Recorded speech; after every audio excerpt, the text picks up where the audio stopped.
Hi guys, it's Daydream Llama here, and today in this video I'm going to be doing a movement guide in Apex Legends. So let's just get right into tip number 1.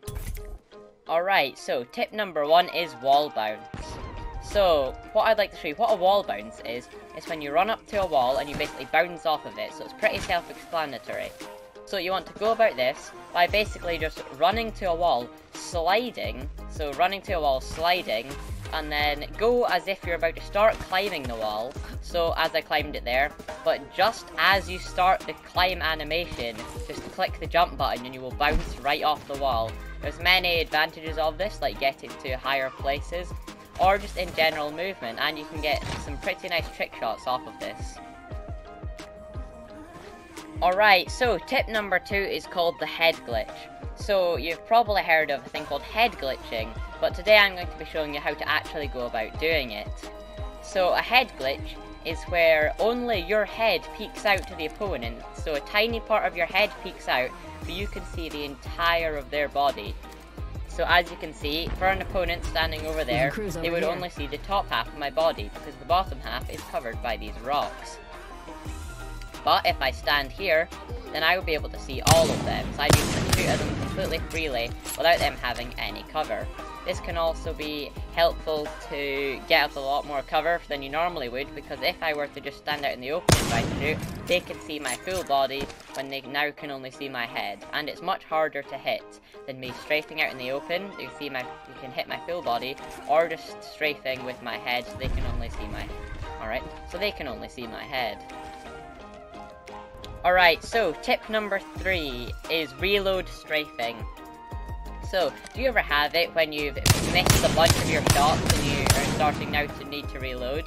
Don't just reload it in the open and sort of just strafe side to side, because that is a very vulnerable moment where you could easily get a few free shots off. So what you're going to want to do, valk thing going on right there. So what you're going to want to do is, as you maybe just hit them a couple times and you're needing to reload, jump back and slide as you do the reload.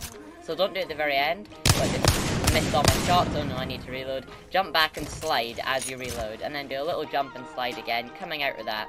And that will give you a nice amount of distance between you and the opponent to possibly set up a head glitch, or just be able to aim down sights if you have a medium range weapon.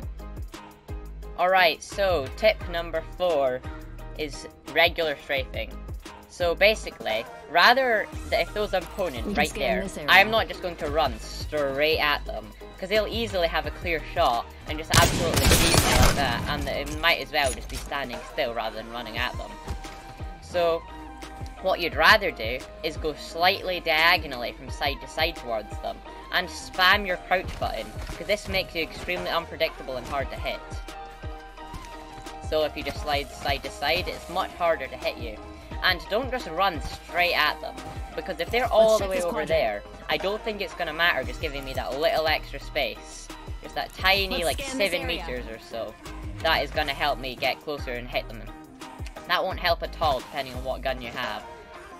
So just immediately crouch, basically crouch spam it's called, and just goes straight to the next cover. And that will set you up maybe for another possible head glitch.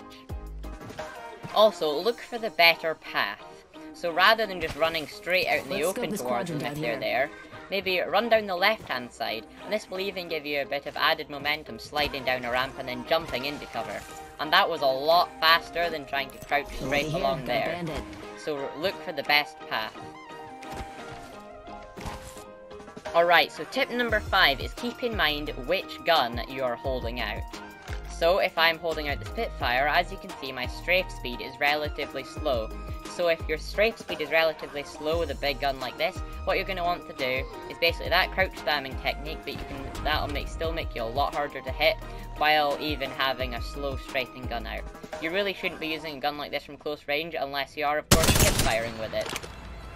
And if we compare that Spitfire strafe speed to the Wingman, so you want to use your quicker strafe speed weapons up close, and your longer strafe speed weapons from far away or medium distance. Alright, so thank you all for watching this movement guide. Remember to like and subscribe for more Apex Legends tips and videos, and goodbye.